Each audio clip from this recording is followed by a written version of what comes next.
Bonjour, Bruno. Salut, Pénélope.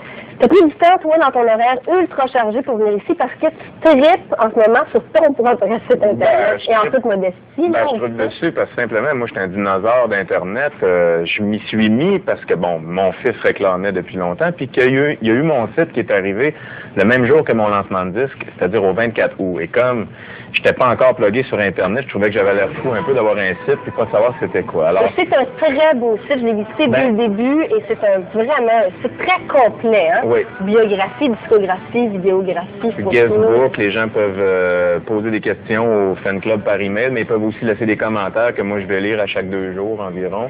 Puis je trouve ça bien le fun parce que ça devient un outil pour nous, pour les artistes, pour travailler, mais aussi un lieu rassembleur pour les gens qui aiment ce qu'on fait, tout ça. Nous, on communique avec eux et eux se communiquent entre eux, donc c'est bien cool pour ça. C'est comme des fan clubs qui sont créés à l'intérieur, parallèlement à ça. Et qui a conçu ton site? Le site a été conçu, d'ailleurs, je porte leur t-shirt, c'est un gars qui s'appelle Martin Gagné, qui est un musicien du groupe Oblivion, qui est un groupe de rock, on appelle ça du rock extrême, c'est assez lourd. Très bon groupe de rock du Québec, Oblivion, donc, et le gars s'appelle Martin Gagné, qui a fait le site. Et moi, j'ai su par les internautes, finalement, que j'avais un super site. Oui. C'est les gens qui me disaient, parce que moi, je connaissais pas ça. Et bon, j'allais sur mon site, je trouvais ça très classe, bien cool, mais j'avais pas de référence. Et c'est les internautes qui m'ont dit que c'était cool. Et c'est un site, justement, très axé sur les fans, très axé sur les internautes, très participatif. Si tu veux, vous allez organiser plusieurs concours. Il y en a un qui a encore lieu jusqu'à la fin du mois de novembre. On peut gagner un CD, c'est-à-dire que vous faites tirer. Pas vraiment tirer, mais la meilleure question, les 10 meilleures questions. Parce qu'on se fait toujours poser des questions dans ta calage. Donc, à chaque mois, les gens qui ont posé les 10 meilleures questions repartent avec un CD. La question qui revient le plus souvent, tu sais non. Nous, c'est est-ce que tu accepterais de te faire couper les cheveux pour un rôle? Ah, tu vois? La réponse, ce serait quoi? Ça serait oui. Ça serait oui. Ça dépend du rôle. Si vraiment il y a un rôle là, qui me brancherait par-dessus tout et que le rôle demanderait ça, je le ferais. Ouais, il y a un autre concours aussi et la gagnante vient d'être décidée. C'est un concours où tu demandais aux gens de voter pour les 3 chansons favorites sur cet album-ci en vue de choisir le prochain simple, justement. Oui, la prochaine chanson pour la radio, en fait,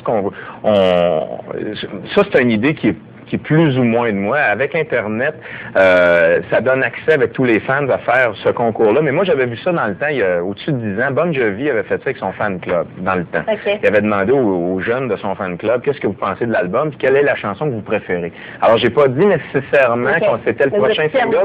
Je voulais sentir du monde qui écoute le disque, qu'est-ce qu'il y a. Et la chanson, c'est Le Bon Gars et le Salaud. Le Bon Gars et le Salaud qui a été. Parce que c'est celle que tu as écrite. Et la gagnante qui était avec nous dans le public virtuel, dans 30 secondes, on va pouvoir parler avec elle. Et elle va en plus repartir avec un disque d'or. Elle faisait tirer le disque d'or pour ceux qui avaient participé au concours et c'est Mélissa qui l'a eu. En terminant l'entrevue, avant de te laisser aller chatter, tu as fait une séance de signature de disques au printemps. Au printemps, Haussmann, qui est un gros magasin de disques à Paris.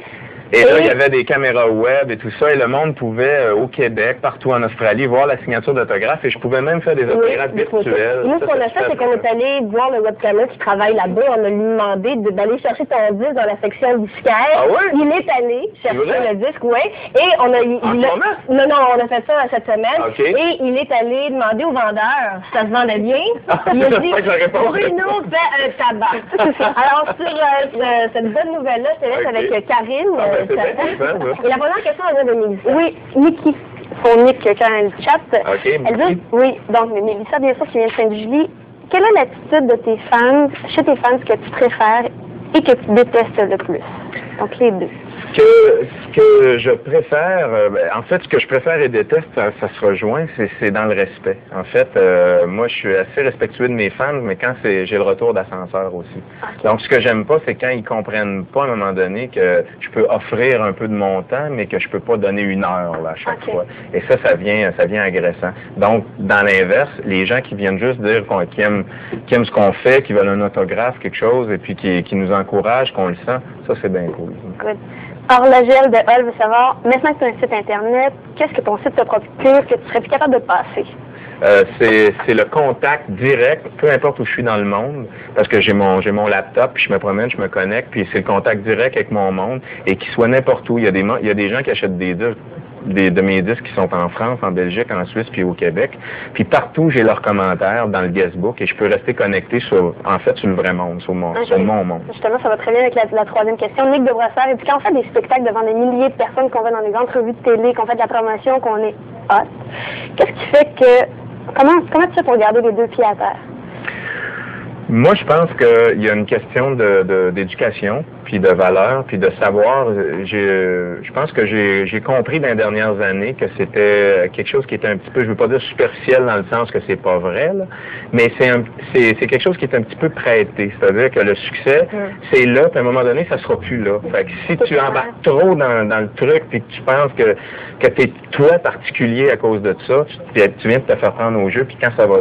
Parce que tôt ou tard, les artistes, on a tous des périodes d'accalmie. Donc, c'est d'être conscient simplement qu'on est on surfe sur une belle vague en ce moment et de rester là-dessus très connecté aux vraies personnes autour de soi, le vrai monde, les vraies valeurs, pour que quand ça va revenir, on va réatterrir de la bonne façon. Okay. Camilla Baudrillard, depuis combien de temps te laisses-tu pousser les cheveux? Ah, ça fait un bon 17-18 ans. Presque 20 ans. Super bien. C'est moi cette question-là. Paul 15, Rivière-du-Loup, c'est quoi la différence entre le public français et le public francophone? Oh, on me demande ça souvent. Je sais pas. C'est vraiment, il y a une intensité chez le public français qui est différente. Mais du public, en bout de ligne, là, j'apprends à mieux connaître mes fans de l'autre côté, puis je les trouve bien tripants aussi. C'est sûr qu'avec Notre-Dame, parfois, il y a des débordements.